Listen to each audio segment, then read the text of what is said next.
Praise the Lord. கர்த்தருடைய பரிசுத்த நாமத்துக்கு மகிமை உண்டாவதாக. இந்த திங்கட்கிழமை காலையிலே உங்களை சந்திப்பதில் மிகுந்த சந்தோஷம். இந்த நாளுடைய ஆசீர்வாதத்துக்காக ஒரு வேத பகுதி வாசிப்போம். அது சங்கீதங்களின் புஸ்தகம் 20ஆம் அதிகாரம் 4ஆம் வசனம். அவர் உமது மனவிருப்பத்தினுடைய உமக்கு தந்தருளி உமது ஆலோசனைகளை எல்லாம் நிறைவேற்றுவாராக.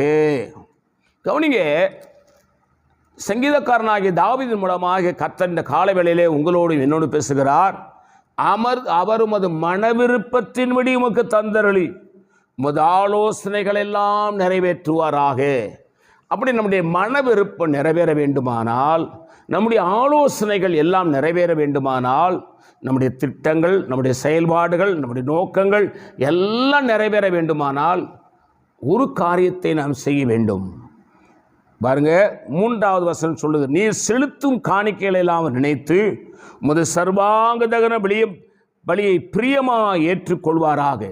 அப்போ நம்முடைய காணிக்கைகளை, நம்முடைய பலிகளை, சர்வாங்க தகன பலிகளை, ஆண்டவருக்கு செலுத்த வேண்டிய பலிகளை, துதி ஸ்தோத்திரம் ஆராதனையை, கர்த்தர் கொடுத்திருக்கிற ஆசீர்வாதத்திலிருந்து கொடுக்க வேண்டிய பகுதிகளை உண்மையாய் உத்தமமாய் கொடுத்து தெய்வத்தை கனம் பண்ணுவோமானால் அவர் உமது மனவிருப்பத்தின்படி உமக்கு தந்தருளி உமது ஆலோசனைகளை எல்லாம் நிறைவேற்றுவார்.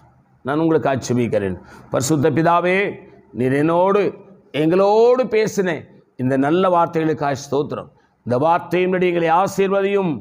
எங்கள் ஆண்டவர் இயேசு நாமத்தில் வேண்டிக் கொள்கிறோம் பிதாவே. God bless you. கர்த்தர் உங்களை ஆசீர்வதிப்பாராக.